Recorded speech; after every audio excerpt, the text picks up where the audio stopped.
Un monde bipolaire au temps de la guerre froide, cours 4. Si les États-Unis sont la seule puissance à disposer de l'arme nucléaire en 1945, l'URSS la met au point en 1949. Tout conflit direct peut donc déboucher sur une guerre nucléaire.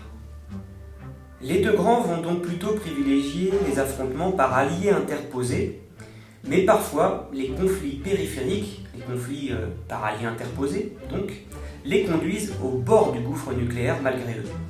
Ce fut le cas une première fois durant la guerre de Corée qui dura de 1950 à 1953. Le pays avait été occupé par le Japon durant la Seconde Guerre mondiale, et il en était ressorti divisé comme l'Allemagne. La Corée du Nord, communiste, et la Corée du Sud, capitaliste. Or, la Corée du Nord, communiste donc, va obtenir l'accord de l'URSS et son soutien en termes d'armement pour réunifier le pays, en 1950. Mais les États-Unis obtiennent l'accord de l'ONU pour contre-attaquer avec une coalition de pays. Exceptionnellement, les Soviétiques n'ont pas utilisé leur veto à l'ONU pour la simple et bonne raison qu'ils n'étaient pas présents à l'ONU. En effet, la Chine continentale était devenue communiste en 1949, un an auparavant, mais le siège de l'ONU de la Chine était toujours occupé par les Chinois capitalistes réfugiés à Taïwan. Ceux-ci avaient été vaincus, il ne leur restait plus que l'île de Taïwan, mais ils étaient soutenus par Washington qui leur réservait leur place au Conseil de l'ONU. Membre du bloc communiste, la Chine était donc soutenue par les Soviétiques qui refusaient de siéger tant que la Chine continentale, qui était la plus grande partie du pays, la plus peuplée, n'obtenait pas ce siège à l'ONU. Le Chinois Mao, d'ailleurs, soutient à son tour les Coréens du Nord en envoyant des soldats, mais ils sont à nouveau repoussés. Et finalement, le général MacArthur, le général états-unien, va demander au président Truman d'utiliser l'arme atomique. Et Truman, qui avait accepté d'utiliser l'arme atomique en 1945, va cette fois-ci refuser, car il sait que l'URSS a aussi la bombe atomique et que les conséquences seraient catastrophiques pour l'ensemble de la planète. C'est la première fois que le monde a été au bord du gouffre, pour une guerre périphérique ou une guerre des deux grands par alliés interposés. Il y a eu un autre événement à Cuba, un peu plus tard. Que s'est-il passé en 1959 à Cuba et comment est accueilli son chef? Alors en 1959, c'était la question numéro 1, on constate la victoire de la révolution cubaine qui renverse le dictateur Batista. Le chef de cette révolution, Fidel Castro, est accueilli de manière triomphale par une foule d'1 million de personnes environ à La Havane, capitale du pays. Notons dès à présent qu'il s'agit bien d'une révolution républicaine en 1959. Castro en est le chef, mais il rassemble autour de lui de nombreuses tendances politiques, allant de la gauche à la droite. Cette révolution a renversé un dictateur, certes, mais un dictateur soutenu par les États-Unis, et donc en avril 1959, Fidel Castro va se rendre aux États-Unis, à Washington, pour assurer que sa révolution n'est pas anti-états-unienne. Malgré cela, les tensions ne vont cesser d'augmenter entre les deux pays entre 1959 et 1960. Que se passe-t-il en 1961? Question numéro 1 de la deuxième vidéo. Comment s'appelle cet événement? En 1961, on a l'invasion de Cuba par des Cubains anticastristes qui forment du coup l'opération dite de la baie des cochons ou Playa Rilón. Pour Castro, qui est responsable en réalité de cette invasion, de cette tentative d'invasion qui fut un échec, eh bien ce sont les États-Unis qui ont soutenu matériellement, par l'entraînement, les Cubains anticastristes qui ont tenté d'envahir Cuba. Comment réagit-on à Miami? Eh bien, à Miami, il y a une forte communauté cubaine d'exilés anticastristes qui manifestent contre le régime de Castro à cette époque-là. Mais Castro, question 3, est soutenu par Moscou.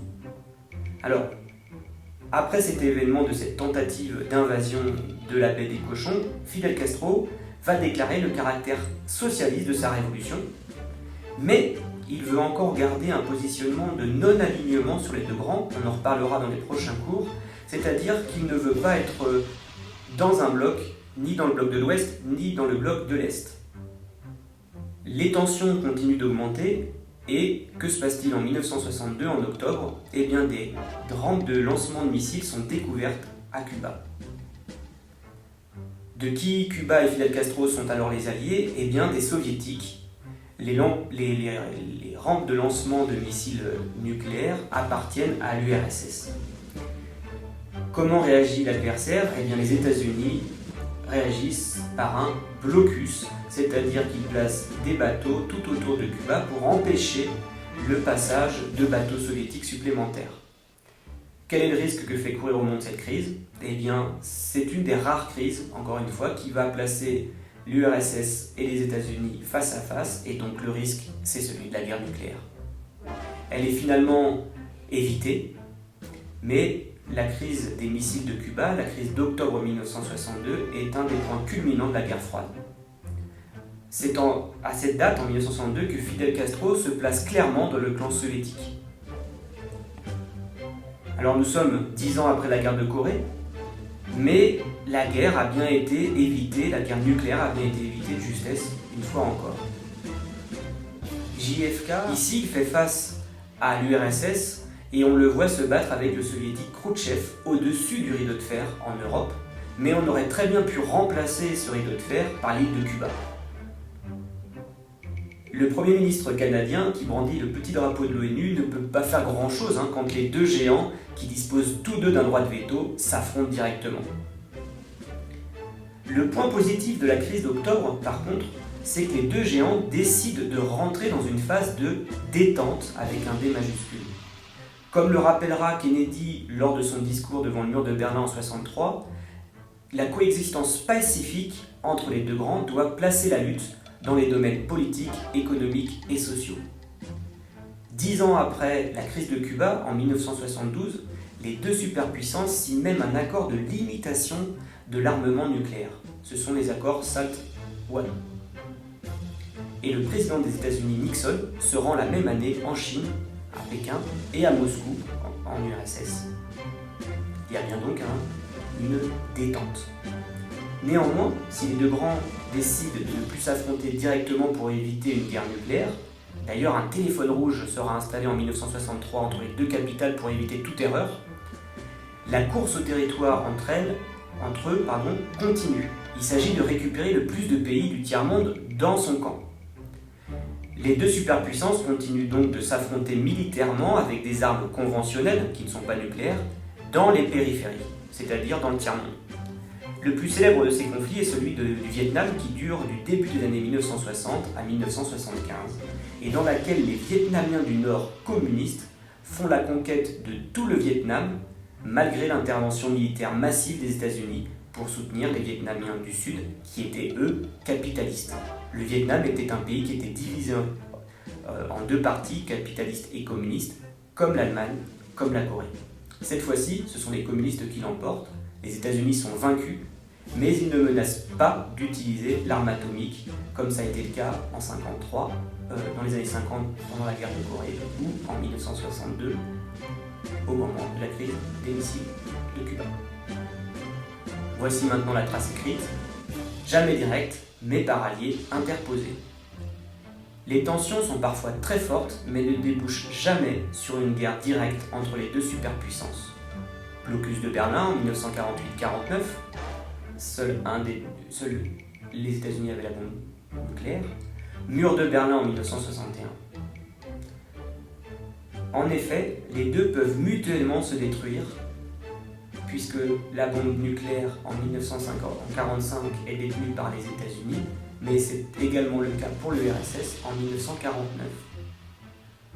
On appelle cela l'équilibre de la terreur. Néanmoins, la course au territoire se poursuit et les deux géants s'affrontent donc par l'intermédiaire de leurs alliés, comme lors de la guerre de Corée en 1950-53, lors de la guerre du Vietnam entre les années 1960 et 1975, ou la crise de Cuba en 1962.